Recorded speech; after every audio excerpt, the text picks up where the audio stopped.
todas as áreas. Então, a proposta justamente foi essa, fazer um processo de formação, mas um processo de formação que possa, né, perpassar por todo esse construto de Jung, desde a escola clássica para a escola arquetípica, a escola desenvolvimentista, que é também um outro aspecto que a gente percebeu, digamos, talvez uma fragilidade, ou não uma profundidade, né, ou não uma prioridade, dependendo de alguns, né, momentos de formação, para que a gente justamente possa entender como é que funcionam, porque quando se fala a metodologia ou a própria filosofia de Jung, como é que se percebe o que é a fragilidade, né, de Jung, o que é a potencialidade de Jung, o que a gente percebe, né, que ao olhar, né, para um oceano, a gente vai ter diferentes perspectivas. Então, ao olhar para o oceano, eu posso ter um panorama mais amplificado de acordo com o meu processo de individuação, o processo em que eu vou permitindo, né, amplificar as questões vivenciadas pelo meu inconsciente pessoal, o que realmente eu me permito, dentro da minha faixa de consciência do meu ego constituído, acreditar o que está sendo ideal ou não para o meu processo. E cada um vai ter seu limite, cada um vai ter uma possibilidade no avanço. Então, não significa porque eu estudo uma teoria, um tópico a respeito da psicologia analítica, que eu tenho um entendimento, uma interpretação singular, ímpar. Não, pelo contrário, a gente tem justamente essa articulação para que a gente possa amplificar dentro desse cenário uma busca que de melhora, uma busca de quê? De autoconhecimento, de autodesenvolvimento. Não se trata de uma questão reducionista, né, determinista. A gente não trata apenas o que é trazido para a gente enquanto uma busca de uma cura plena ou uma busca de resolução de conflitos. A psicologia analítica ela é muito mais que isso. Então, a proposta justamente do Instituto Ouroboro é essa, é integrar diferentes áreas de conhecimentos para que esses conhecimentos eles possam ser amplificados e apresentados numa forma de articulações em que o sujeito ele não consiga, até um dado momento, se visualizar enquanto autônomo do seu processo, juntamente com a área das neurociências, né, da farmacologia, entendendo justamente esse campo, né, para se trabalhar esse aspecto da psicoeducação, que por meio de uma elucidação, que quando se dá no início da confissão, o sujeito ele possa justamente que estar sendo ativo no seu processo. Então a gente pega como base o clássico de Jung, a prática da psicoterapia, e a gente introduz, né, digamos, esse movimento, aquelas fases iniciais da confissão, elucidação, psicoeducação ou educação, até o processo de transformação, que envolve, gera uma discussão. E aí, quando que chega um processo de transformação? 10 sessões a gente consegue chegar? A gente não se tem essa resposta no panorama. A gente fala, pode ser em uma sessão, pode ser em duas, pode ser em 20, 30. Não um limiar que a gente vai dizer que a pessoa chegou no seu processo de individuação apenas porque ele iniciou um processo. Não. É algo constante, é algo que se desenvolve, né?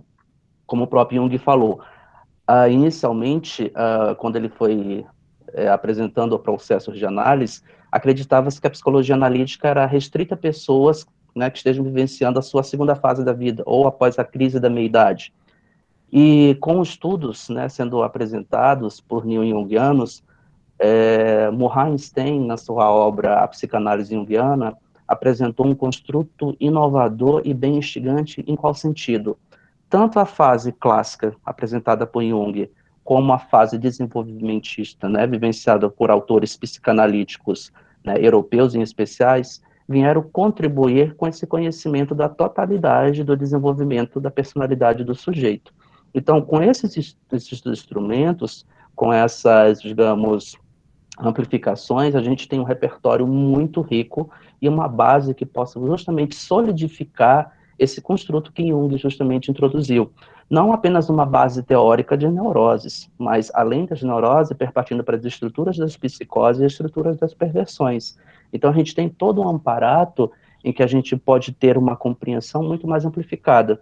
Mas como é que eu posso fazer isso? Justamente tendo essas trocas, né? Saindo realmente desse campo relacional, apenas desse campo reducionista, que tal situação se dá em detrimento a um trauma que ocorreu na infância e que por meio desse trauma, a pessoa, ela elaborar, ela está curada. E a gente sabe que as coisas não funcionam por essa forma, né? É muito mais um processo de construção, de elaboração para toda uma vida. Então, a proposta que a gente justamente propõe de ter uma aproximação do construto, né, da psicologia analítica é justamente essa, ter o conhecimento dessa noção. E como vocês apontaram inicialmente, quando eu pensei justamente em fazer, digamos, essa conversa, esse bate-papo, eu busquei não apresentar tópicos pontuados, como vocês me colocaram por baixo, como fosse uma aula, para justamente não ter que ficar aquela coisa fechada. Mas que dentro dos construtos iniciais, que é dentro da psicologia analítica, o inconsciente pessoal, o inconsciente coletivo, o ego, né, que é a base primordial para a gente ter uma compreensão, o que é, né, ou como é o funcionamento de cada uma dessas instâncias, como é que o sujeito em si veio diante dessas situações, né, para que justamente a gente pudesse articular. Que por meio dessa tópica, por meio dessa estrutura, a gente possa, né, ter a compreensão do que é o complexo, quando o complexo é ativado, como é que esse complexo nos toma diante os nossos processos de análise, ou diante as nossas escolhas, diante as nossas ações, diante as nossas reivindicações. Então, como que esse complexo ele ativa? E um outro fator também que eu acho um conceito, um construto bastante importante a gente pontuar é a sombra, né? Alguns autores junguianos, eles tendem a estudar, né, tendem a apresentar a sombra, mas de uma forma não tão profunda. Na minha especialização, quando eu estudei, eu dei bastante ênfase sobre esse arquétipo da sombra, a profundidade, o quanto que é importante a gente ter essa, digamos, abertura e esse acolhimento a esse lado sombrio que o sujeito traz para o sentido analítico. Quando ele se apresenta no seu processo, o quanto é importante que o analista junguiano ele possa estar atento ao que é apresentado e como é articulado diante desse cenário. Após ter essa articulação, após ter esse acolhimento, a gente de fato começa a elucidar diversas questões para que potencialmente a gente possa articular de uma maneira mais educativa, para posteriormente aí sim a gente entrar no processo de transformação. Então perceba, é algo que é o, digamos, é a base, é o essencial para a compreensão e um bom acolhimento. Mas para que isso possa acontecer, eu preciso entender as minhas questões, o meu lado sombra. Eu preciso entender a minha forma, como a minha persona ela passa a atuar diante de diferentes cenários, de diferentes contextos. O que, que eu quero passar? Qual a impressão que eu esteja querendo deixar aquela marca? Então, muitas vezes, o que a gente percebe no síntese é justamente isso, as formas de atuações e como aquele sujeito, aquela pessoa que está em conflito, ela busca, né, apresentar para o seu analista, para seu chefe, para seu cônjuge, para seus familiares, a imagem da pessoa perfeita, a imagem da pessoa que não erra, do pai exemplar, da mãe exemplar, da filha, do filho, do professor, ou até mesmo do profissional de uma determinada área. Então, muitas vezes, é apresentado para um sistema apenas a parte boa. E esse outro lado, ele é simplesmente retirado. Aí a gente pode pegar o conceito que Freud colocava recalcado, reprimido, lá para esse inconsciente. E essa sombra, ela vai se cristalizando, ela vai criando ali o seu mundo, recheada por quem? Complexos, que são justamente essas imagens, essas configurações, né, que vão relembrar nossos medos, nossos receios, nossas mágoas, nossas intrigas, a nossa inveja, né, aquele lado em que geralmente o sujeito ele não quer apresentar, porque se considera como feio, repelente, algo que realmente eu não quero que as pessoas vejam por esse meu lado, eu quero que as pessoas vejam o meu lado luz, o meu lado bom, o meu lado, a melhor versão que eu quero apresentar. Mas, conforme a autora Koenig ela retrata sobre isso, eu preciso ter um romance. Eu preciso estar atento ao que a sombra ela quer me apresentar, ao fato que a sombra ela busca querer com que eu aprenda, não simplesmente com que eu integre parte do que os outros querem que eu faça.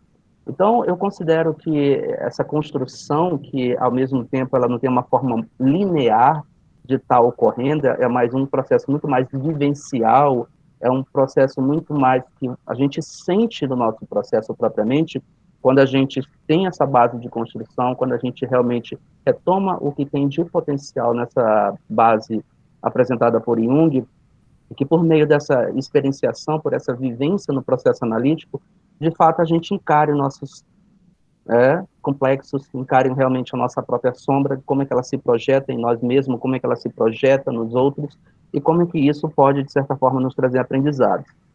Então, acho que a base inicial, em que, como acho que foi você mencionou bem no início, ela sobre a obra O Eu e a Psicologia, ou A Psicologia do Inconsciente, que é o volume 7.1 e o volume 7.2, E é a base fundamental para a gente ter também uma boa compreensão do aporte teórico que Jung vem apresentar, né? Para a gente ter uma construção, ele realmente amplifica com muita facilidade e aplicabilidade. Eu considero até que seja uma das obras mais acessíveis em termos de leitura, para ter uma compreensão inicial de Jung, porque outras obras, quando a gente vai pegar uma sequência, digamos, linear, né, numérico, volume 1, 2, 3 e 4, ele trata de termos bem específicos e bem pontuais de acordo com a atuação dele naquela época, para aquele cenário europeu.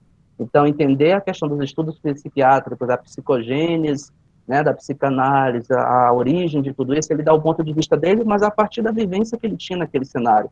E a partir do momento em que ele separa de Freud, que ele passa realmente a efetivar o objeto de investigação dele, que é o inconsciente, inconsciente pessoal, inconsciente coletivo, os arquétipos, sombra, persona, ânima, ânimos, né, e ter o campo de validação dos complexos, o quanto que os complexos nos tomam e não a gente controla os complexos, ele passa, digamos, ali sim a dar arco dele, passa a dar ali o que tem de primordial nessa psicologia analítica. Obviamente, se apropriando do que ele tinha do contexto, né, que vivia-se num período, né, do romantismo. Então, a gente tem um campo de literatura muito amplo daquele cenário europeu, e a própria Suíça que, de certa forma, viabilizava ter uma compreensão muito mais ampla, muito mais passível de aderir a outros contextos, a outras literaturas, e que passaram a integrar e agregar. Então, tudo isso colaborou com o quê? Com que a filosofia, com que a própria base teórica de Jung fosse justamente, digamos, mais acessível, né, diante de certos contextos.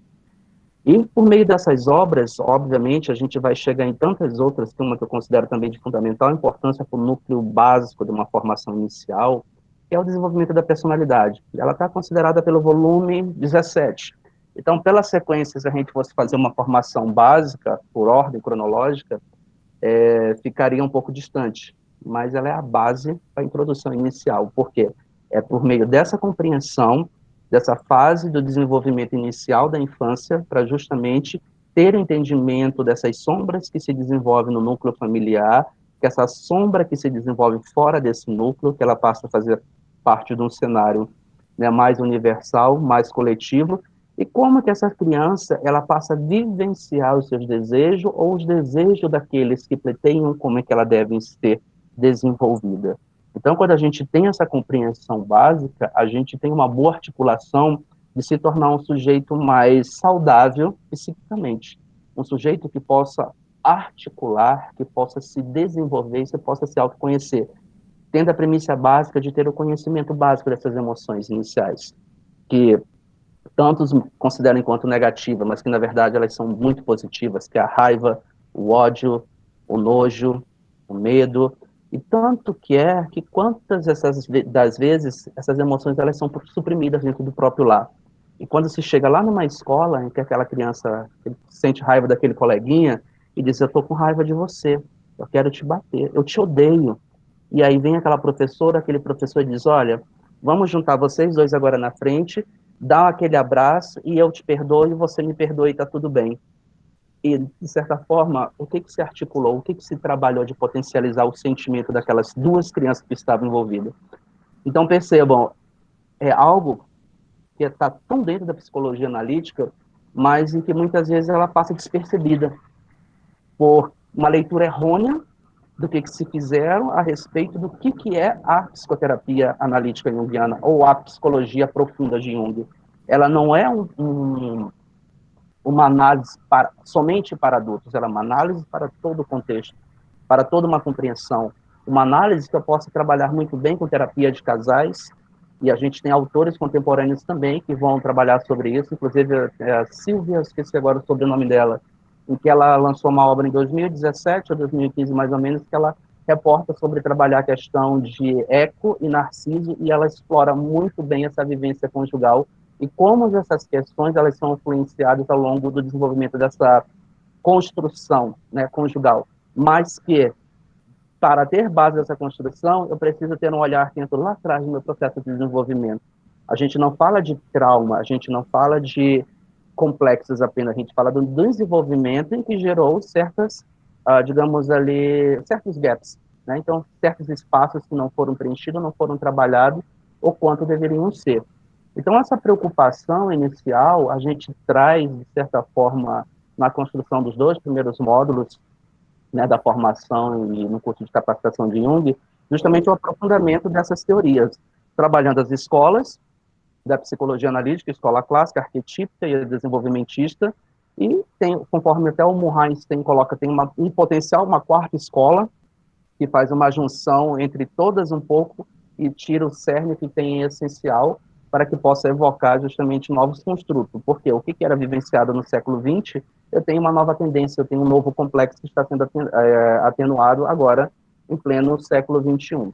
Então, a gente trabalha, aprofunda toda essa concepção, justamente com essas obras iniciais que vão reportar e reforçar o inconsciente pessoal com o inconsciente coletivo, o próprio ego, a consciência, não deixando de trabalhar essa base dos complexos e essa base também arquetípica. Então, toda essa construção do que a gente coloca, que é essa equação junguiana, ela é reforçada como a base, né, de toda a construção do que seriam os próximos aportes, né? Então, é uma, digamos, uma estrutura que vai estar sempre sendo perpassada pelo nível para o outro, mas que também merece total atenção quando a gente se fala ao nível de desenvolvimento da personalidade.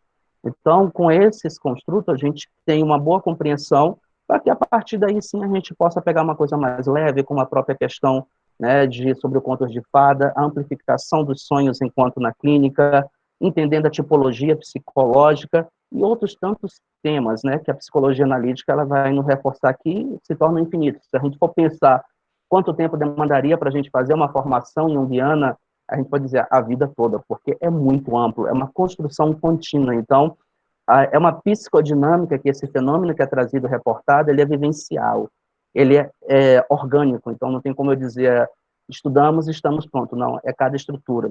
E hoje a clínica, ela nos pede muito mais conhecimento, pede muito mais propriedade, porque a gente tem uma questão muito pontual, e que eu vejo também uma fragilidade muito grande, de certa forma geral, desde o campo da psicologia até o campo da medicina em partes, quando a gente trata no processo psicoterapêutico, que são os estados limítrofes. Cada vez mais a gente atende pacientes borderlines e cada vez mais a gente tem pacientes bipolares. E diante esse gap, onde se enquadrariam esses pacientes? Porque se a gente for pensar, um transtorno de personalidade borderline, ele está situado em parte enquanto um transtorno de humor, enquanto um transtorno de personalidade. Sim, o próprio DSM-5 ele vai deixar isso bem ali pontuado. É um transtorno que está à borda, que está à beira. Ele nem pode ser considerado psicótico e ele também nem pode ser considerado apenas uma neurose, mas é algo que perpassa por todas as esferas e que precisa ter uma compreensão. Como a própria Ana Beatriz coloca, né? É uma hemorragia, não só uma hemorragia de emoções e sentimentos, é uma hemorragia ampla. Eu não sei como que esse complexo ele vai me ativar, eu não sei como que isso vai, de certa forma, perpassar pelas nossas relações interpessoais. E quando a gente fala sobre a bipolaridade, a gente também já tem um acometimento um pouco mais comprometido, porque aí já tem aquela questão da mania, hipomania, hipermania, né, os estados eufóricos, então a gente realmente tem um transtorno afetivo de humor. Então, tem um acometimento que a gente precisa de antidepressivos, antipsicóticos, estabilizadores de humor e uma boa manutenção. E quando o paciente nos procura, né, ele vem em especial, eu vim aqui porque você é junguiano e eu acredito que eu possa, né, por meio dessa compreensão, ser mais aceita, ser mais acolhida. Então, o que a gente percebe? É uma fragilidade tão intensa, mas que muitos, por não ter esse conhecimento do que seja, de fato, o estado limítrofe, a dinâmica do estado limítrofe, acabam que muitas vezes se perdendo no processo. E a gente tem que ter um entendimento. Um processo como o outro, que merece atenção. É um processo como o outro que precisa estar sendo atento, precisa estar sendo acolhido. Então, hoje, a gente também trabalha algumas obras específicas em relação a como ter essa compreensão para os transtornos, né, de estados de humor e também estados limítrofes, né, de maneira pontual. Então, gente, inicialmente, o que eu tenho para falar para vocês são esses, né, aspectos que vão justamente serem trabalhados, né, no início da formação básica, né, da introdução do que é a psicologia analítica, e óbvio, né, ela está estruturada com outras obras, né, como o Mapa da Alma, como O Homem e Seus Símbolos, Memórias, Reflexões e Sonhos também, e tantos outros autores que venham corroborar, né? E o que a gente percebe é que não tem como eu trabalhar apenas uma escola e desconsiderar o que uma outra traz. As escolas da psicologia analítica, elas trazem um construto muito grande, um construto muito rico, com uma variação intensa de contribuições dentro desse cenário da psicologia analítica. E o bom é que quando nós estamos permissivos a integrar e efetivar essa transformação, esse construto todo ele faz uma logística muito bela, porque ele faz tanto ponte com as neurociências, ele vai fazer tanto ponte com a psicofarmacologia e com tantas outras áreas da ciência em que muitas vezes não há uma abertura inicial, mas a partir do momento em que essa ideia é fomentada, ela é articulada, que a psicologia analítica ela é ciência, sim, ela se trabalha aqui, de certa forma, por validação, por evidências. A gente só não tem hoje como instrumental, como ocorre, por exemplo, nas TCCs, mas que por meio, né, de estudos que têm sido desenvolvidos de processos de análise têm apontado que cada vez mais sujeitos que têm o campo da consciência amplificada, que criam habilidades psicológicas, são sujeitos mais saudáveis, são sujeitos que mais se permitem se conhecer, são sujeitos que permitem mais a se ousar diante das suas escolhas, diante dos seus processos. Não que isso seja mensurado, né, por testes psicométricos ou por testes projetivos, mas é algo que esse sujeito ele se permite a se conhecer na sua trajetória, né, do herói. E muitas vezes também a gente se reencontra pela própria questão do mito do curador ferido, né, em que somos fragilizados, mas ao mesmo tempo nós temos o potencial de oportunizar um movimento de transformação para o outro. Então, o que eu tenho para trazer agora, nesse primeiro momento, é essa articulação, né, essa base. E eu gostaria de ouvir, né, se vocês também, como é que estão a forma de integrar esses pensamentos, de articular essa filosofia junguiana e, ao mesmo tempo, romancear com esses outros conceitos, outros construtos, para que vocês possam também contribuir o que vocês têm efetivado da leitura de vocês e têm integrado no dia a dia, na prática de quem também já está atuando, que eu considero de fundamental importância, tá? Fico aberto aí para a gente fazer essas discussões.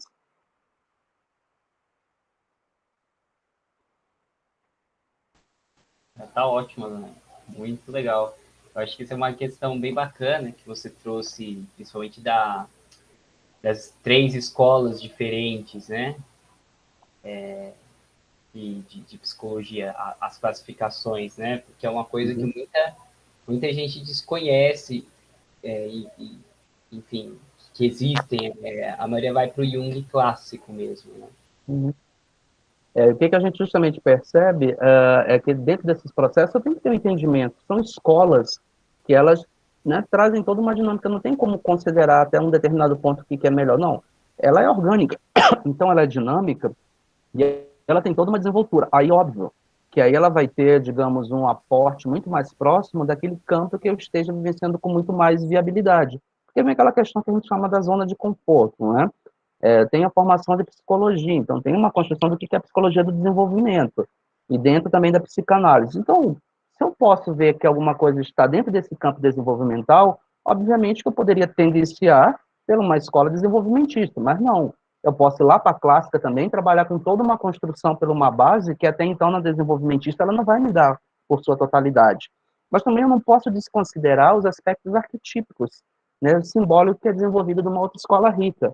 Então, a gente tem um cerne de mix que a gente pode se apropriar e viabilizar como a minha praxis, como a minha forma de aprender, ou como a minha forma de articular a teoria junguiana está mais próxima de qual pensador, em qual época. Porque a gente só ouve, eu tenho eu penso a base da teoria junguiana, pronto, ok? Mas com base de qual referenciais, de qual aporte teórico você traz uma construção para o teu manejo clínico hoje. Aí as pessoas, como assim, manejo clínica por meio de qual aporte? Sim, porque tem os referenciais. Mesmo da psicologia analítica ou psicologia profunda de Jung, eu tenho um recorte. Eu tenho por onde começar a efetivar o meu manejo, por onde articular. Se eu trato, né, de uma forma de, por exemplo, em estados limítrofes, eu não entendo apenas que eu vou ter uma aplicabilidade clássica de Jung, não, porque até mesmo lá eu não vou ter essa profundidade. Não se tinha um tratamento para esses pacientes, para esses clientes, naquele cenário. tinham estados psicóticos, mas que tem uma interpretação que Jung traz em voga do inconsciente coletivo.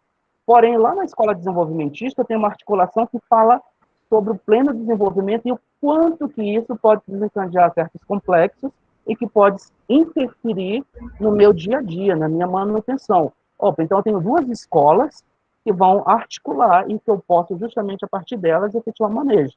Uma outra eu posso simplesmente tirar mais aporte de uma escola arquetípica e assim sucessivamente. Então eu tenho que ter parâmetros para onde justamente eu possa articular, não simplesmente achar Jung é místico, Jung é tarô, Jung não, Jung é ciência. Até mesmo porque a gente sabe que um teste, né, associação de palavras, foi o primeiro teste de fato a ser desenvolvido e validado cientificamente para aquele contexto. Então, é uma ciência que foi validada e experimentada? Foi. Mas hoje, erroneamente, a gente vê muitos analistas junguianos fazendo uso dessa ferramenta de forma errônea. Tudo bem, enquanto psicólogo, não tem nenhum erro, não tem nenhuma restrição em aplicar parte, né, de uma compreensão. Mas a gente sabe que a formação ela é livre. Então, há outras pessoas que são de diferentes áreas. Por exemplo, os administradores, contadores, né, educadores, pedagogos, e que se eu utilizar esse instrumento da associação livre enquanto teste, essa pessoa está passível a responder por certas questões. Porque o teste, ele é uso exclusivo da atribuição do psicólogo. Ponto. Não tem outro profissional que tenha, digamos, esse domínio, que tenha essa leitura, né, e esse cuidado de fazer uma interpretação. Até mesmo porque quando a gente assiste aquele filme Método Perigoso, a gente vê de toda aquela parte metodológica, né, o quanto que Jung realmente ele faz aquele manejo, ele faz aquela amplificação com todo um cuidado. Então não é algo que a gente vai aplicar simplesmente na clínica. Olha, você falou pai, cachorro. Você falou meretriz, você falou fada. Cachorro, meretriz, fada, onde está faltando a fidelidade, onde está faltando a amorosidade, o que, que não está precisando ser integrado, o que, que precisa ser integrado. Então, acaba que fazendo dissociações quando não são necessárias.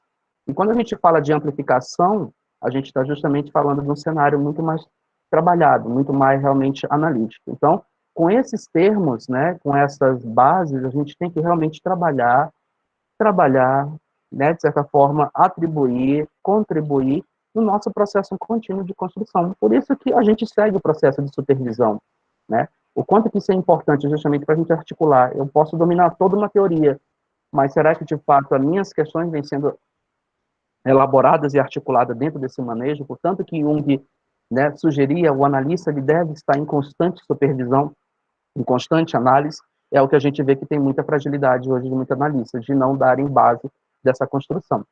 Então, é isso, né, gente? Mais alguma coisa? Adonai, eu acho que eu queria, porque você fala assim, vai falando, parece que a gente já sabe tudo, acompanhando super bem. Essa questão das escolas foi algo que eu, apesar de estudar Jung já há muito tempo, as escolas eu só fui conhecer com você, né? Com a formação e tudo mais.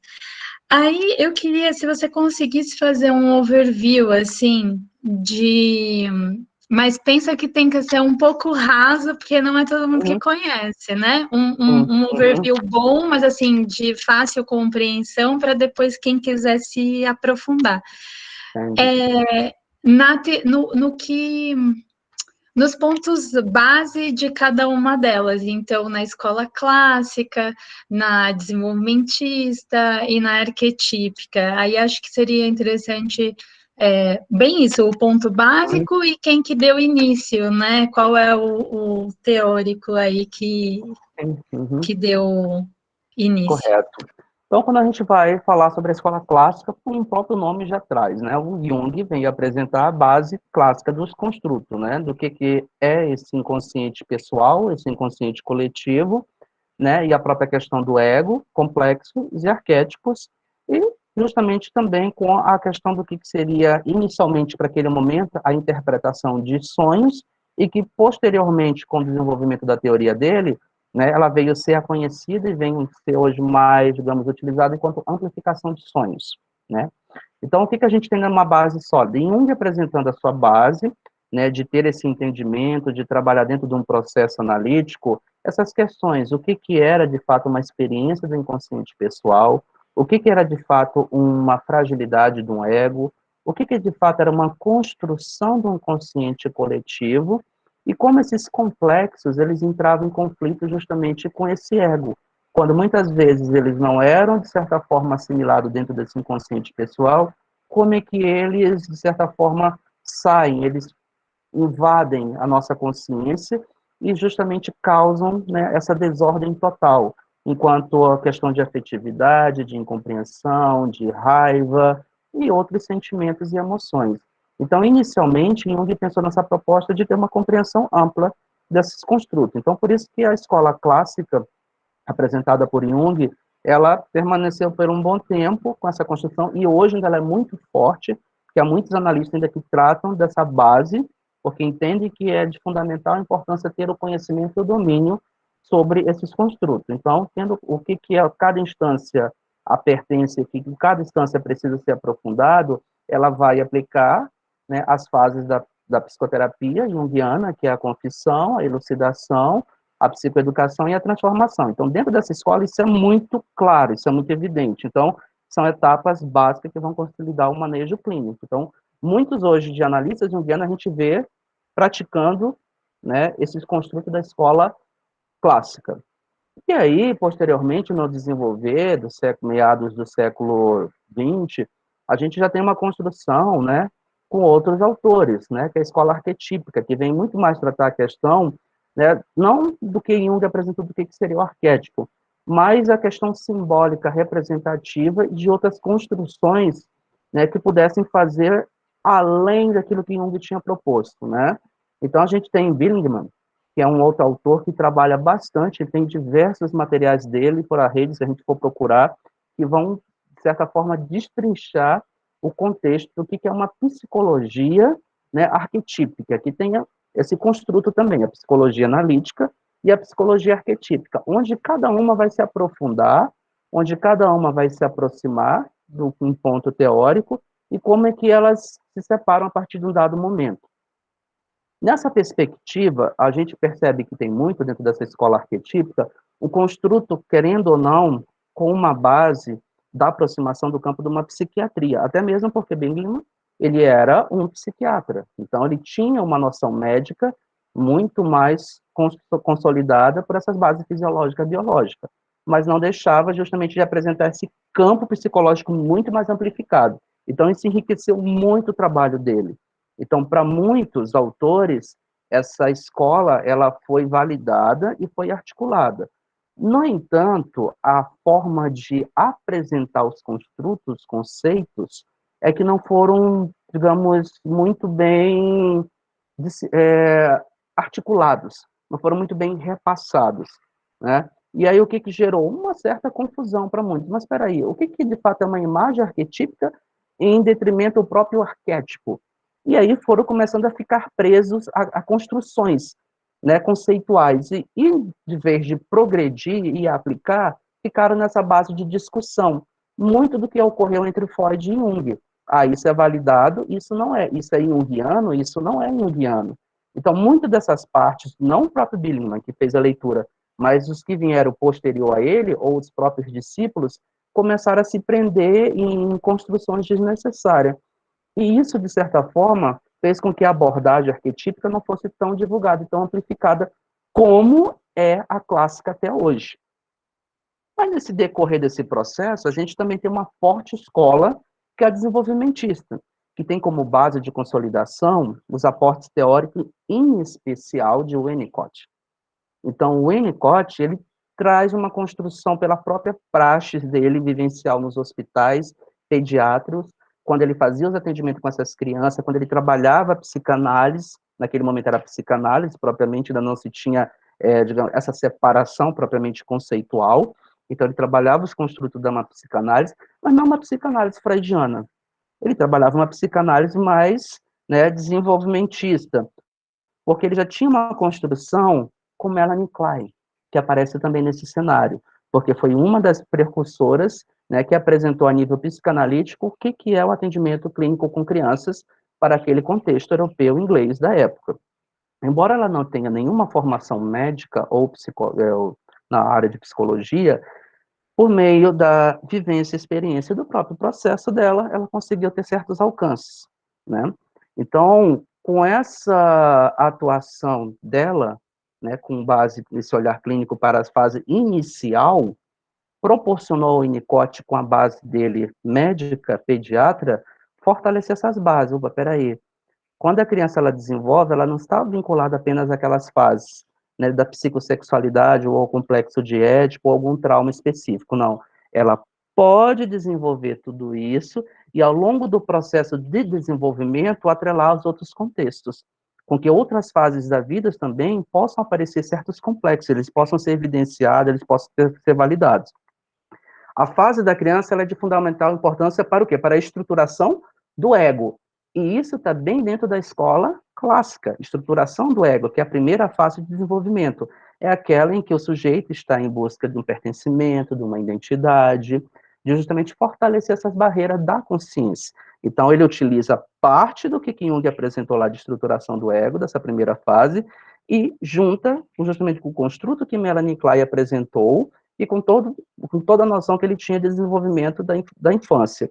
E a partir disso, né, ele vai pegar o conhecimento que Jung apresentou da fase adulta, que seria da crise da meia-idade, e justamente junta esses dois processos e fala, ó, o desenvolvimento ele é pleno. Então, aqui eu posso ter a plenitude, né, do conhecimento do que se apresenta na clínica. Então, as três escolas, elas têm essas variantes, né? Conforme eu falei, a arquetípica, ela se prendeu muito mais a uma construção de querer fazer validar certos conceitos. O Winnicott, diferentemente de outros, isso eu estou falando quem desenvolveu inicialmente, o Winnicott, ele pegou tudo que já estava construindo e simplesmente potencializou. Ele não se preocupou em ficar validando metodologias, ele simplesmente empregou e potencializou aquilo que já era existente, aquilo que já pudesse facilitar com o conhecimento dele.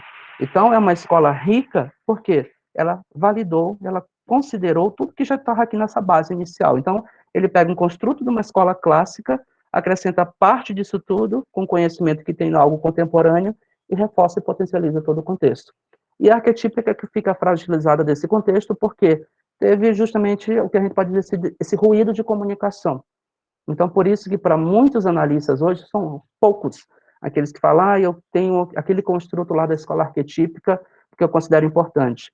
E muitos não se aprofundam porque não se preocupam, não validam, né, o referencial que foi apresentado à escola. Então, a gente tem justamente essa construção da base inicial, óbvio que hoje isso tem uma modificação bem ampla dentro da escola própria, hoje é desenvolvimentista, a gente já tem, inclusive, alguns contextos que vão falar sobre a questão do fenomenológico existencial, também, que é um outro recorte contemporâneo, em que vai potencializar essa clínica desenvolvimentista. Então, a gente não tem só uma configuração hoje, a gente tem, né, integrado outros construtos dentro hoje de uma psicologia analítica mais contemporânea. Então, quando a gente ouve o termo psicanálise junguiana, ela é completamente dentro de uma estrutura atual, contextual. Para muitos ainda soa estranho, como assim psicanálise junguiana? E aí, ao estudar, a gente vai realmente perceber, ela é algo que pega das premissas, dos primórdios, do que é o entendimento, a compreensão da construção do inconsciente, e parte para uma premissa do que é hoje um processo de individuação. Então, a gente traz todo esse construto, sem desvalidar nenhuma das escolas, mas atuando dela da melhor versão que o analista pode se apropriar. Acho que deu para entender mais ou menos, né?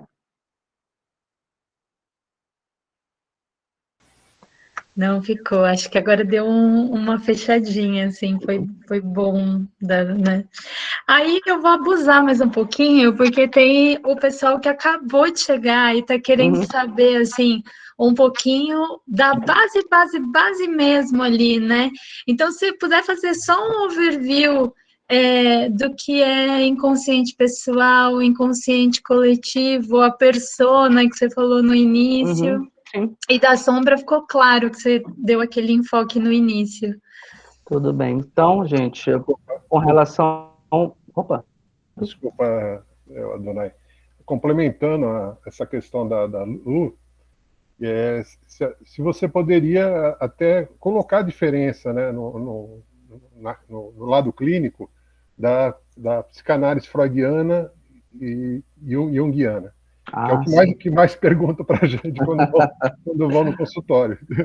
Sim, Acho que sim, é legal sim. para quem está começando agora. Sim, Legal. com certeza. E é o que decorre, né? Muito boa. O que decorre justamente, isso é uma grande questão, né?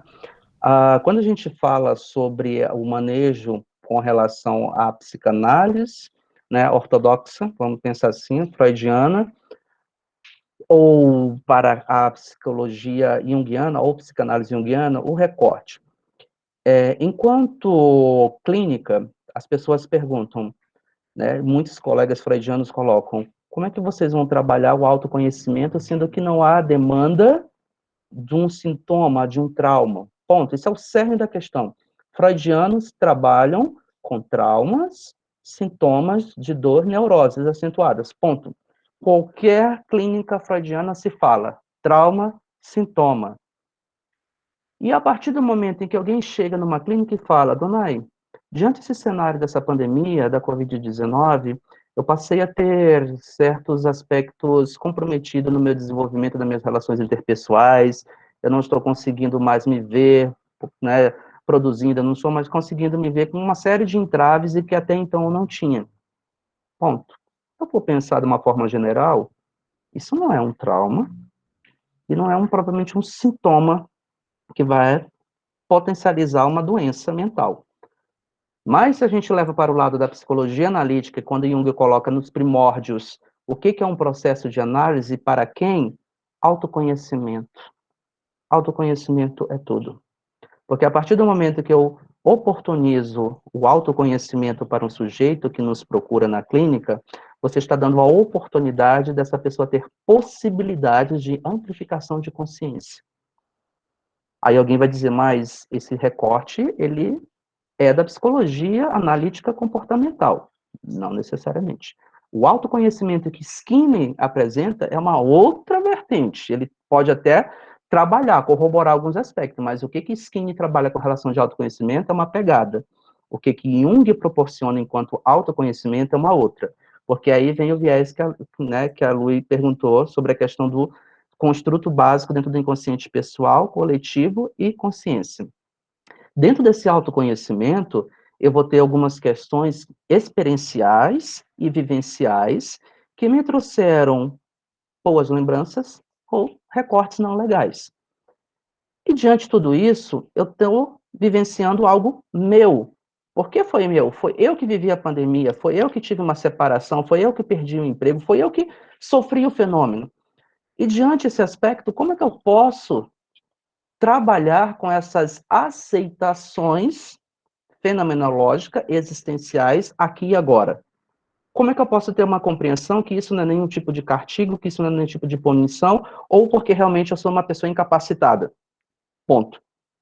Isso já é um forte fator para você iniciar uma análise. Mas não aquela análise tradicional de 2, 3, 4, 5 anos. Muitas vezes, o que a gente fala dentro da prática junguiana hoje contemporânea, é a gente captar tudo isso e oferecer as possibilidades que esse sujeito ele possa se ver. Porque quando você acessa um complexo como esse, que é um outro ponto básico da clínica junguiana, você está acionando um complexo que está lá no inconsciente pessoal. Porque isso é do sujeito. Isso não é de um coletivo, é daquele sujeito. E quando a gente aciona aí vai começar, de fato, a ferida a mexer no consciente coletivo. Que aí vem a questão de construções, de crenças e outras questões que, de certa forma, vão limitar aquele sujeito àquele dado contexto. E aí a gente percebe o quanto que essa consciência, esse ego, ele vai estar frágil. Porque ele está preso a uma dinâmica que não pertence a ele. É uma dinâmica que foi vista, vivida por outros. E a partir do momento que ele entra em conflito, é um movimento em que? Da consciência, do ego, para o inconsciente pessoal, do conflito que ele está vivendo agora, e para uma construção do inconsciente coletivo. Então, muitas das vezes, o inconsciente coletivo, ele tem situações, tem complexos que podem, em parte, ser acessados no processo de análise. Mas há outros construtos dentro desse inconsciente coletivo que eles não vão ser acessados. Mas qual a via régia que eles vão poder ser acionados? Amplificação de sonhos. Quando o sujeito traz um sonho, quando ele tem a imaginação ativa, que é uma outra técnica também dentro do construto junguiano. Então, outros processos que vão amplificar essa narrativa, muitas dessas questões vão sendo apresentadas. E aí vem aquela questão, isso é coincidência? Não, sincronicidade. Então, a sincronicidade, que é um outro importante também construto que a gente vê dentro da psicologia analítica, a gente vê isso quando? Na construção da análise. Então, para que o analista ele possa ter essa percepção, essa construção inicial, ele tem que justamente ter essa diferenciação. O que é uma neurose comum, dita enquanto uma perturbação, enquanto trauma, ou enquanto uma busca por uma amplificação, ou enquanto uma busca por um autoconhecimento, ou mesmo autodesenvolvimento. Para a gente, na clínica junguiana, tudo é passível de análise. A gente já diz, se você tem um trauma porque foi violentada, porque perdeu o marido, isso, perdeu o esposo, perdeu isso, é para análise? Não. Qualquer demanda que venha do sujeito, Lu, eu quero fazer análise por isso, eu gostaria de vivenciar com você o que está ocorrendo comigo, é passível de análise. Já numa clínica freudiana, dependendo do construto que você for apresentar, o profissional pode dizer, olha, isso não é análise. Vai buscar uma psicoterapia comum, porque não é trauma, não é sintoma, então não vou poder tratar. Então, essa é uma premissa básica. Na clínica junguiana, nós estamos ali abertos para acolher, porque o que o sujeito traz é a dor dele, é a narrativa dele, é como ele se vê diante daquele contexto, e não significa porque não tem uma dor latente, gritante, que precisa de uma intervenção pontual, é que a gente não vai acolher, que é o erro onde estão muitos profissionais. Querem tratar quando já tem a dor. E a gente pode fazer o inverso, a gente pode promover saúde antes mesmo da dor ser instaurada. Por que eu falo isso? Eu já tenho clientes que eu atendo já há 2 anos, que, entre aspas, vieram com um estado de ansiedade e depressão muito profundo, e que hoje estão trabalhando nesse processo de construção de autoconhecimento, porque sabem onde que a dor já é acionada, já conseguem identificar os complexos, já sabem que é uma questão arquétipa, então já vem tendo toda uma construção. Mas o que eles buscam ali? Uma manutenção plena, porque justamente eles viabilizam não querer voltar para a medicação. Igual eles consideram, não que eu despreze que a medicação não seja necessária, pelo contrário, ela me ajudou muito durante certo processo. Mas hoje, o que eu puder fazer minha manutenção X, por que eu vou ter que voltar? Então, percebam, dentro do cenário, a gente tem que deixar isso muito articulado. E a gente percebe isso que na prática indiana é muito mais viável, porque a gente trabalha a psicoeducação, que é a terceira fase dentro da prática da psicoterapia.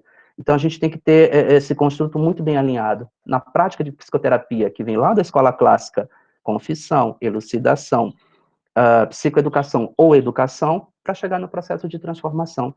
Então, quando o analista junguiano ele tem isso muito bem atenuado, ele consegue captar, ele consegue acolher, ele consegue sentir com muito mais viabilidade. E um outro ponto, quando se fala sobre clínica e manejo, clínica junguiana versus clínica freudiana, é o bendito construto que se fala, transferência e contra-transferência. Esse construto, até hoje, gera um incômodo, porque eu faço acompanhamentos não só com formação também em psicologia analítica, mas em psicanálise, e o quanto que as pessoas ainda ficam presas. Eu não estou fazendo meu processo, não estou sentindo a transferência do meu analisando. Eu digo, mas espera aí. Vamos pensar. Não é preciso vivenciar o processo do que propriamente sentir que há transferência. Então, muitos freudianos ainda estão muito apegados a essa construção da transferência. Tem que ter transferência para ter processo. Para Jung, ele deixa isso muito bem claro na obra Lar da Prática da Psicoterapia, ou na Abreação, que é no volume 16.2, que não necessariamente. É bem-vinda a transferência. Ela pode acontecer, mas ela não é primordial. Tem que acontecer transferência todo encontro, todo momento. Ele não fala isso. Ele diz, ela é bem-vinda, ela pode aparecer, ela pode surgir, mas não necessariamente ela é imprescindível. Se não acontecer transferência, não é processo de análise. Pelo contrário, Jung nunca falou isso.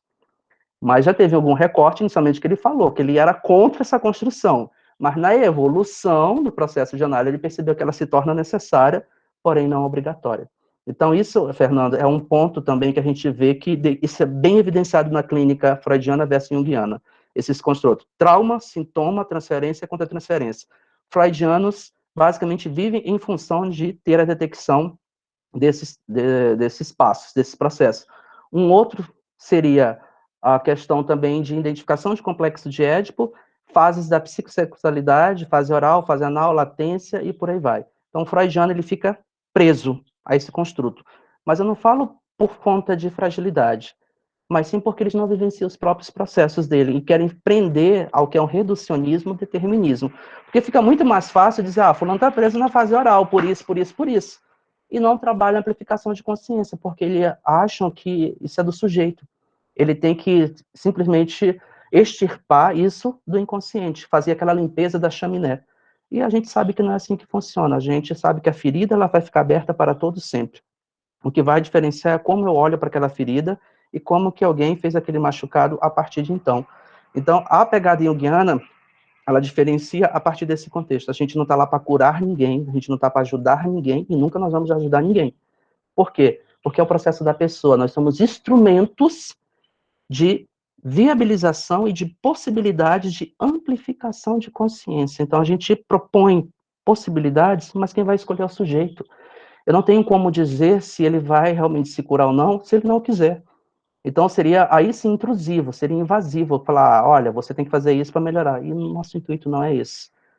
Né? Então, a gente sugere, nem sugere, perdão, corrigindo a palavra, a gente viabiliza, a gente possibilita, a gente gera reflexão junto com eles, mas sem interferir, porque são questões deles, são questões para eles. Então, o analista junguiano, ele é muito mais aberto, ele é muito mais flexível com relação a esse contexto. Mas deixando bem claro, vai depender muito da escola também, que ele vai estar seguindo ou vai estar muito mais preso às suas leituras, porque a gente também tem que ter esse cenário, né? Então, são vários, né, elementos que vão justamente articular. Então, por isso que sempre a gente coloca a necessidade da supervisão em cada caso, em cada situação. Mas, basicamente, o primórdio é esse. Tendo essa elucidação clara de que é um processo analítico junguiano e um processo analítico freudiano, a gente vai saber. E, com relação, né, a uma outra pegada, tanto na clínica freudiana como na junguiana, a gente não trabalha com questão de psicodiagnóstico, nem com pareceres, né, com relação ao que a gente vai viabilizar que seja um processo.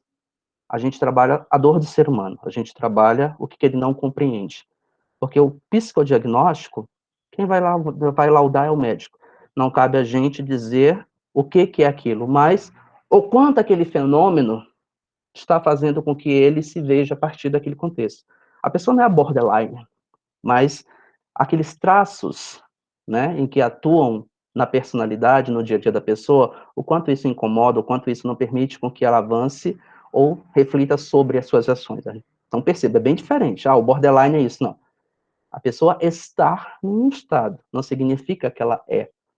Quando se fala, doutora Lui, a senhora trata bipolar, borderline? Não, eu não trato a doença.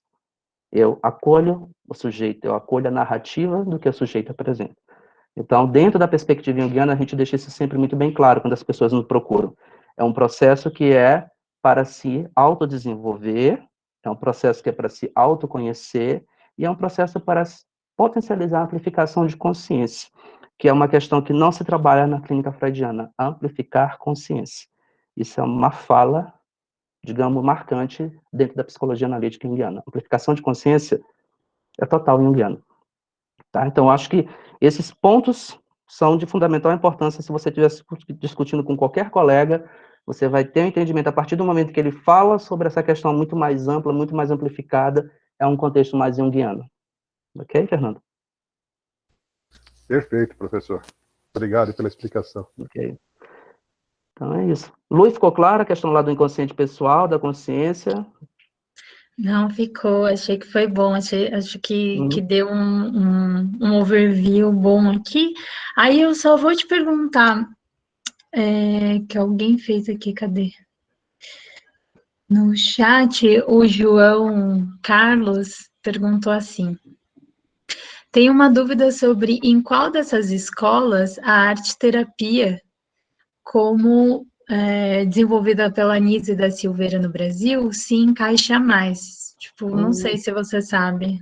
Sim, o que acontece? A Anísia da Silveira, ela entra num construto, né, dentro da prática de imaginação ativa, né? E ela também tem um processo da própria terapia ocupacional, que já também tem uma outra vertente também sobre essa parte, e de uma psiquiatria mais humanizada. A gente tem um construto muito grande aqui, onde que se encaixaria a escola arquetípica. Aqui sim entraria todo um processo perfeitamente de uma forma de um cenário interpretativo dentro da escola arquetípica, assim como também a possibilidade de ter uma compreensão e uma junção muito boa e articulada com a escola desenvolvimentista ou a potencial quarta escola, que seria a fenomenológica existencial. Então, perceba, é algo que parte muito a partir da segunda em diante do que entra da própria clássica. Por quê?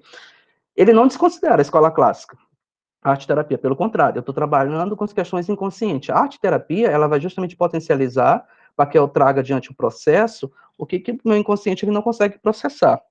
Então, se há uma via régia de ter acesso a alguma dessas visões, né, desse inconsciente coletivo, ou muitas vezes a Museu do Inconsciente, como ela mesma tem, inclusive no Rio de Janeiro, ela é uma ferramenta que ajuda muito, potencializa estados, geralmente de pessoas que estão em estados de conflito, digamos, psicológico mais severos.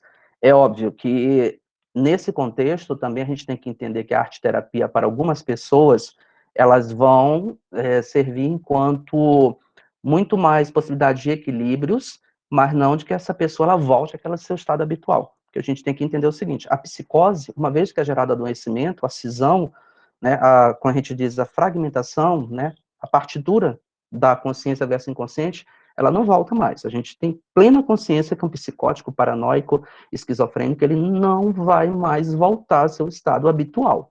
Ele vai vivenciar a partir daquele estado. O que a gente pode manter é a qualidade de vida deles.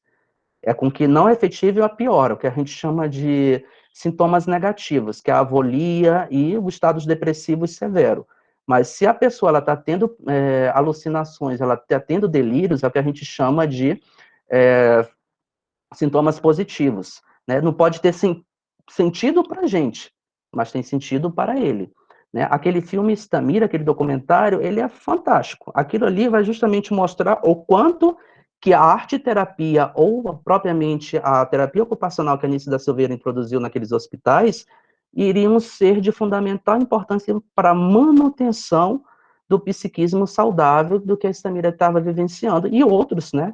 E outras pessoas que vivem em esses estados, né, também de acometimento, de adoecimento mental. Então, aqui a gente fala de doença mental. Diferentemente de transtornos, a gente lida na nossa clínica no dia a dia. Né? Tanto os estados de neurose, quanto as perversões, que são também as parafilias, que é uma outra incompreensão também, que é um cerne que muitos colocam, e o pedófilo, né? Isso eu não vou discutir aqui agora, porque realmente demanda mais tempo, a gente tem que entender como é que é essa estrutura, como é que é esse funcionamento, para a gente poder ter uma compreensão de como efetivar o manejo. Mas também é um público-alvo para a clínica junguiana.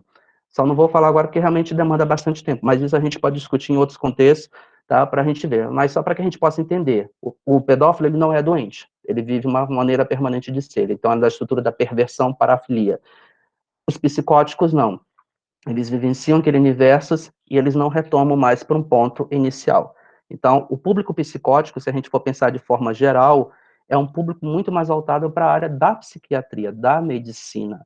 A gente pode até atuar de forma corroborativa, né, de uma maneira que possa agregar enquanto uma rede de apoio, mas a gente não tem ferramentas com que possam justamente fazer com que esse processo ele tenha a mesma amplitude para o neurótico, né, que está dentro de um processo muito mais voltado ao cognitivo.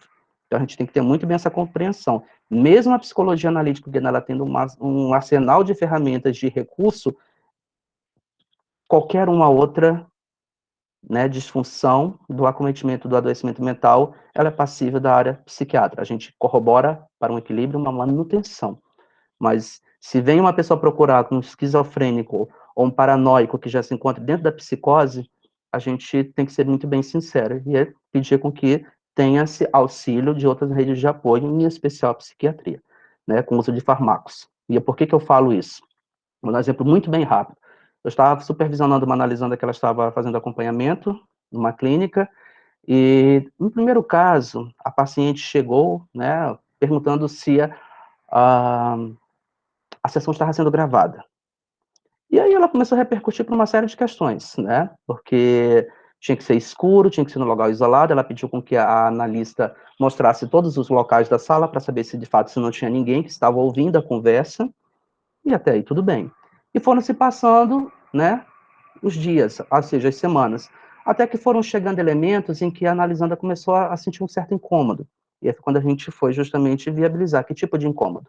Ela estava chegando com falas articuladas com relação que o médico estava querendo violá-la, que o médico estava querendo forçar com que ela tomasse medicação, que estava com o intuito de ameaças, e querendo todo um cenário. E aí eu fui pedindo mais elementos, até que chegou. O médico psiquiatra tinha laudado a seguinte questão: se ela não tomasse o uso de antidepressivos e antipsicóticos, ela literalmente ela iria ter um surto psicótico, porque ela já estava vivendo os momentos de paranoia. E passaram-se mais semanas e o surto veio. No entanto, a família persistiu em ainda não levá-la. E uma das últimas sessões, ela veio com uma construção, que eu falo, perfeita, de perseguição, maneira persecutória, que tudo e todos estavam contra ela. Exércitos americanos estavam na porta dela, né? E tinham situações em que ela estava gritando, sendo violada, e ninguém estava olhando, todos estavam rindo, e criou toda uma discussão vivenciada para o fortalecimento do ego dela, porque já estava fragilizado. Mas era completamente irreal para a realidade nossa. E foi quando eu falei justamente para a analista, olha, a partir de então a gente não pode mais acompanhá-la se ela não estiver com uma rede de apoio psiquiátrico. E aí os familiares não quiseram levar, a gente assinou o termo, que cabia responsabilidade para eles, e o processo foi interrompido. Então, observem, se a gente não estiver atento ao que é trazido ao thinking analítico, saber o que é uma neurose, o que é uma perversão e o que é uma psicose, pode gerar um incômodo muito grande e muitas vezes o que a gente leva, né, até uma questão de suicídio dentro da clínica. Então, a gente tem que estar muito, muito, muito atento ao que tem sido trazido nas narrativas. E 6 sessões foram suficientes para justamente fechar esse caso. Então, observe, a gente não pode conduzir um processo sozinho. Então, por isso que a gente sempre espera a experiência para que a gente possa viabilizar. Não que a gente tem que ser experts em psicose, tudo, não, mas a gente, por meio da supervisão, a gente discute isso com o nosso analista, nosso supervisor de data, como é que isso pode proceder. Né? Não que vá acontecer, mas procede. E mais em tempos pandêmicos, isso vai decorrer bastante. E teve vários e vários casos que eu fiz acometimento de borderline, nesse caso de psicose, tiveram outros também de bipolares, né? Mas foram bem conduzidos. Tirando essa exceção da psicose, o de borderline e o de bipolar foi muito bem conduzido, foi muito bem manejado, e as pessoas já se encontram no estado de equilibração mais, digamos, ali, tranquila, se a gente pode dizer, um ponto de vista mais, né, digamos assim, acessível. Mas com isso, com supervisão. Então, gente, a gente não precisa ter medo, pelo contrário. Qualquer um de nós podemos ser acometido pelo transtorno mental ou mesmo pelo acometimento de um surto psicótico. Mas, antes que isso aconteça, a gente pode trabalhar com tudo isso. Né? A gente pode potencializar o nosso autoconhecimento, a gente pode potencializar o nosso desenvolvimento, mas depende de cada um. Tá? Então, eu falo isso porque muitas vezes a literatura, ela apresenta casos que, poxa, mas isso parece que é muito complexo, será que eu vou dar conta? Todos nós temos potenciais, por isso há público para tudo. A clínica da criança, a clínica do adolescente, a clínica de jovem, a clínica de adulto, a clínica de idoso. Ninguém é obrigado a ter que atender tudo e todos ao mesmo tempo. Eu fico com medo quando eu vejo nos cartãozinhos, atendimento de crianças até adultos. Isso me dá um receio, porque eu penso, gente, é muita coisa para um território, vamos pensar, de criança, adolescente, casal, idoso, tudo, é realmente uma caixinha de surpresa, e isso vai exigir realmente um jogo de cintura muito grande.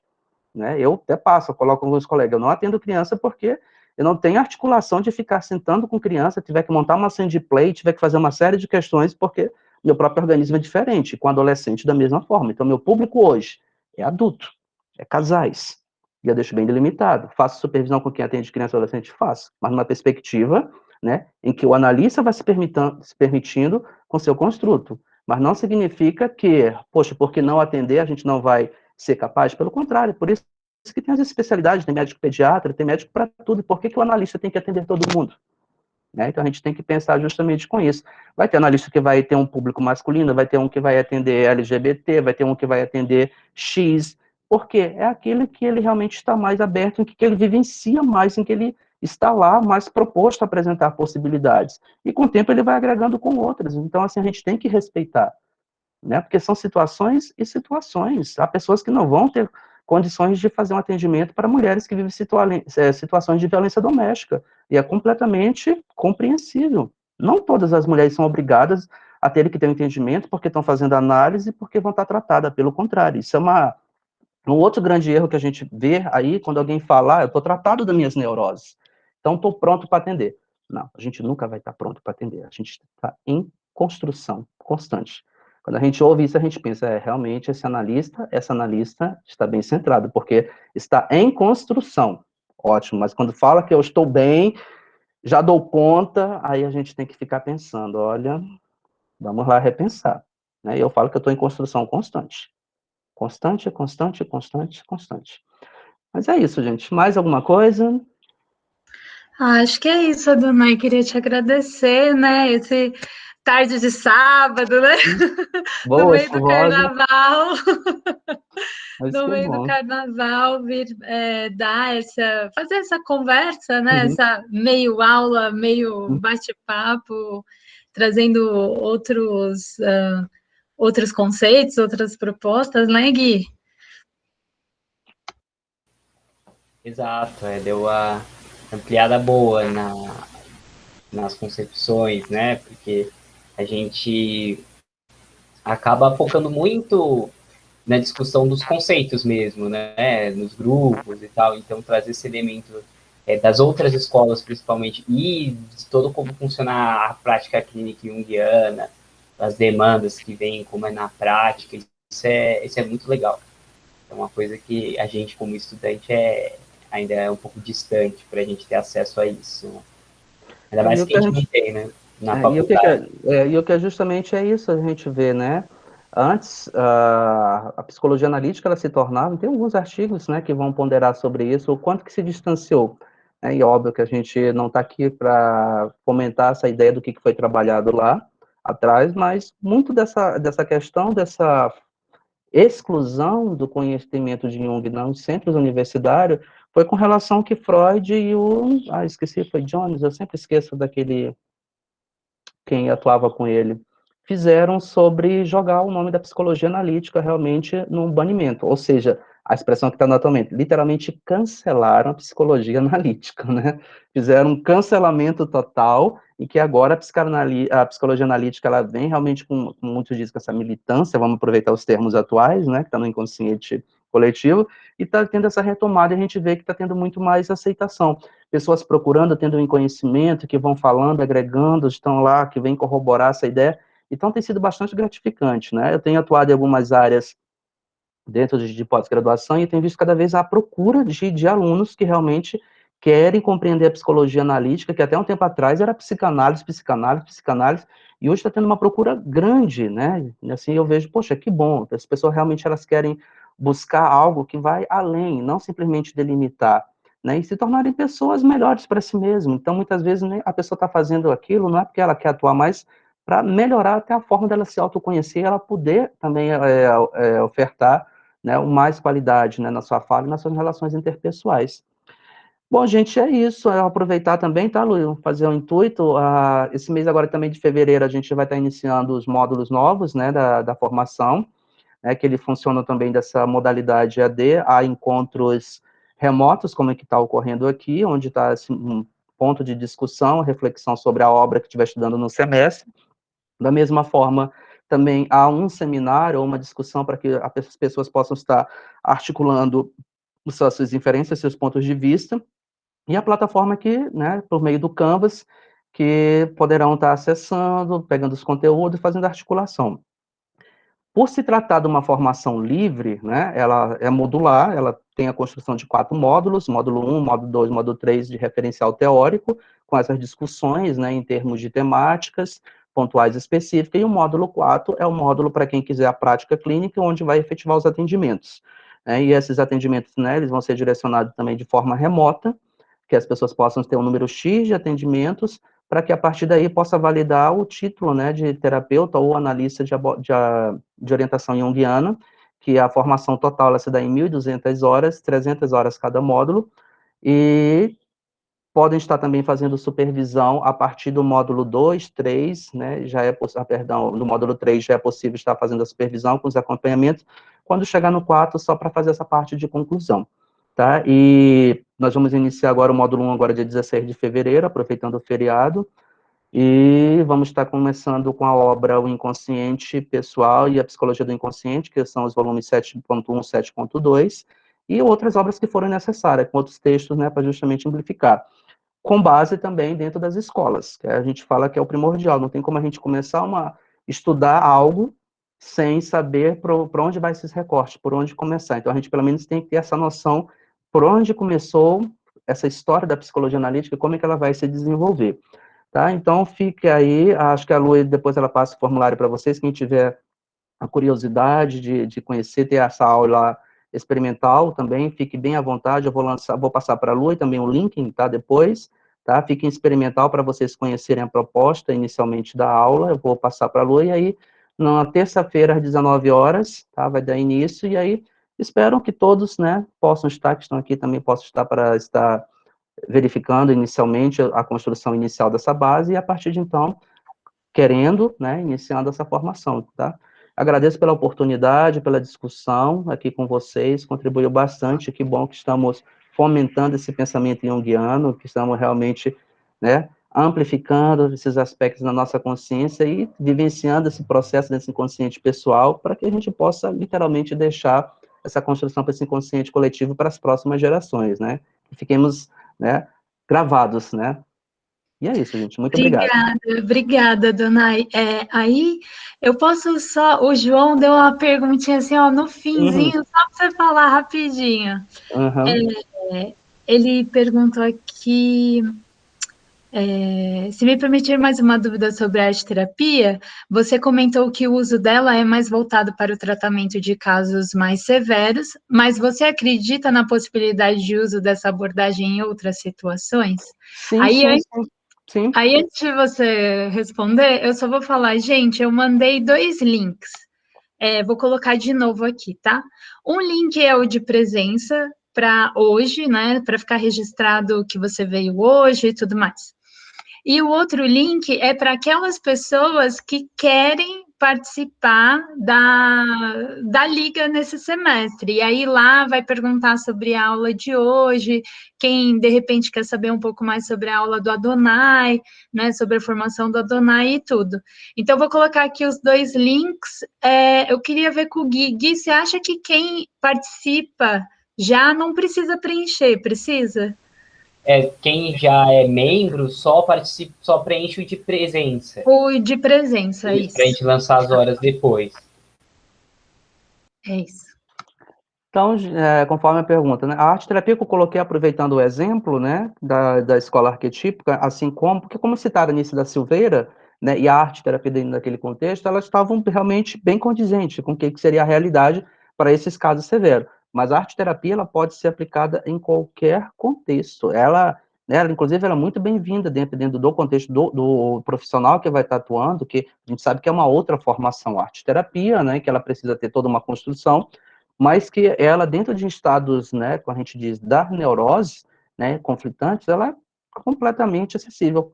Inclusive, teve uma das minhas analisandas que ela fez um recorte bem, digamos assim, pontual com relação à arte-terapia, o emprego que ela fez durante o processo analítico dela, com a paciente dela, e foi bem interessante. Mas, nesse caso, é sim possível, tá? Eu dei o exemplo, falando do caso severo, porque como se citou Nícia da Silveira, quando ela fez a introdução na psiquiatria humanizada, ele foi ideal, ele foi, como a gente diz, casado para aquele contexto, juntamente com a terapia ocupacional, mas em qualquer outro contexto ele é muito bem-vindo, tá? Basta ter o domínio da técnica. Ok? Tá ótimo. Muito obrigada, Donai. Muito obrigado, Donai. Foi ótimo. Ok, gente, então, tudo bem, então. Então, posso sair, Lu, que eu Marquei um outro compromisso às 16. Pode, Adonai, Posso obrigada. Aí eu te passo, tem Tá. aqui no formulário, as pessoas que se interessarem, daí eu vou passar o contato, tá bom? Tudo bem, gente. Então, Obrigada. bom estar com vocês e até um outro momento. Muito bom mesmo, muito agradável. Obrigada, Obrigado, Adonai. Adonai. Então, gente, antes da gente finalizar, quem quiser, então, fazer parte do grupo, preenche o link de registro de novos membros, né? O nosso primeiro encontro vai ser dia 24. A gente vai falar sobre psicologia do inconsciente, os primeiros 2 capítulos, né? E aí, quem tiver interesse já pode ir começando a ler. E a gente vai se encontrar num sábado também, esse mesmo horário, 14h. Né? Uma outra coisa também que a gente queria falar é que uma das nossas integrantes, que é a Patrícia, ela também está começando um instituto de cursos livres, né? E aí, também falando o primeiro curso, se eu não me engano, é o primeiro, né? Está falando das 3 escolas. Você quer falar um pouquinho, Patrícia, apresentar um pouco para o pessoal a ideia? Oi, obrigada, gente, pelo espaço. Boa tarde, bom ver vocês. Boa tarde. Boa tarde. Luí, muito obrigada pelo dia de hoje, foi incrível a fala dele. Ele fala muito claro, né? Muito, muito bom mesmo. Então, falar rapidinho, realmente eu abri um instituto de cursos livres. Vou esperar o avião passar. O avião sempre participa das minhas conversas. E o primeiro curso é o Patos na Psicologia Analítica, 3 formas de entender ou adoecer. Então, o professor Walter Matos, ele foi meu professor no Integra, e fiz um curso de Winnicott com ele. Também acho ele incrível, muito didático. E ele vai estar falando como Jung entende o homem e o adoecer, como Fordham, que é representante da desenvolvimentista, entende o homem e o adoecer, e Hillman, na arquetípica. Então, são 4 sábados, o link está lá no nosso grupo de WhatsApp, e eu acho que vai ser um curso muito rico também para a gente entender como que são essas escolas, né, dentro da Jungiana, e compreender um pouquinho a visão de cada um desses autores. Obrigada, gente. De nada. Isso vai ser muito legal. Só pela prévia que ela mandou lá no grupo, né, a gente vê que o curso vai ter um conteúdo bem bacana. E aí, então, quem tiver interesse, a gente vai postar de novo lá no grupo para os novos membros, né? E a gente também passa no Instagram, a gente ajuda a divulgar também a página da Patrícia, que também tem as informações do curso.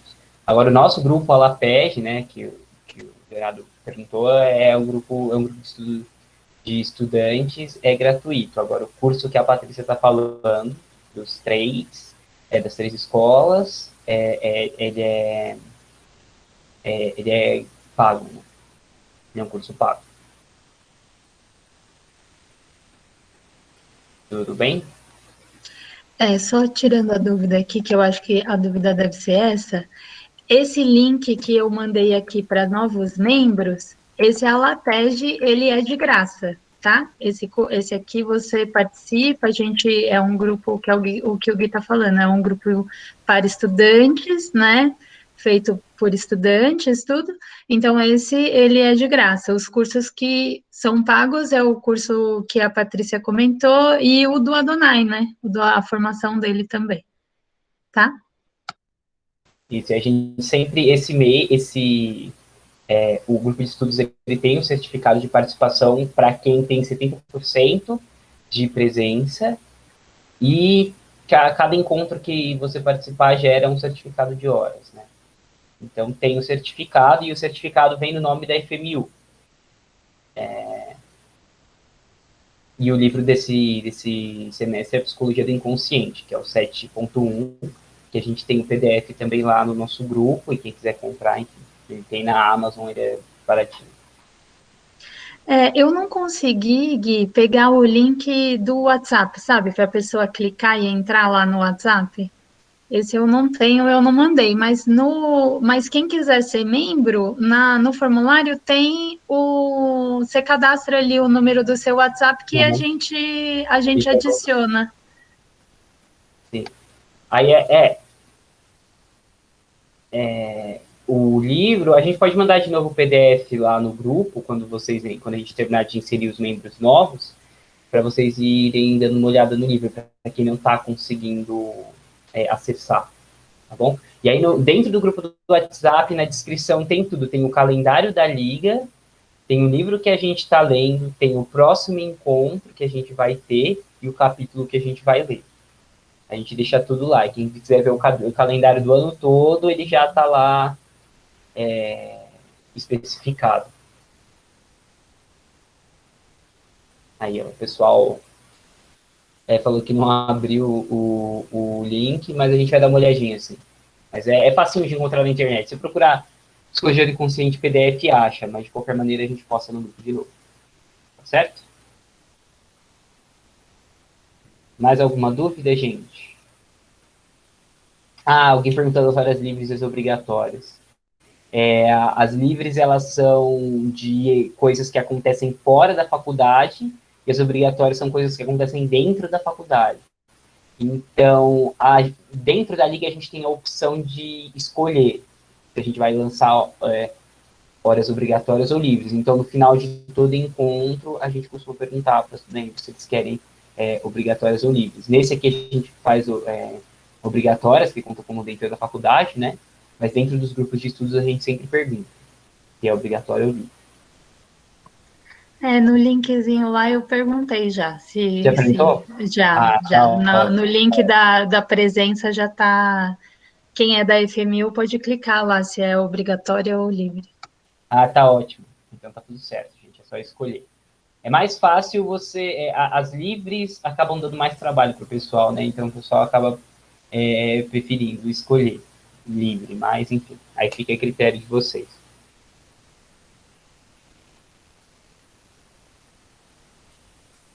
Mais alguma dúvida, gente? Podemos encerrar? Foi muito legal, muito legal. Obrigado pela participação de todo mundo. Espero ver vocês no grupo de estudo. Valeu, gente. Obrigada. E para quem for entrar aí, sejam bem-vindos. Dia 27 desse mês a gente tem o primeiro encontro formalmente aí, para começar a estudar já mais uma obra do Jung. Valeu, galera. Tchau, tchau, pessoal. Boa tarde.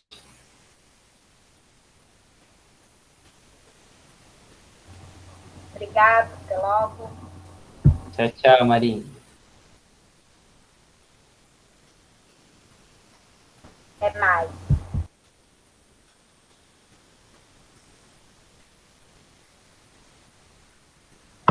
Obrigada pela companhia a todos. Tchau, tchau. Obrigado a você, Miri.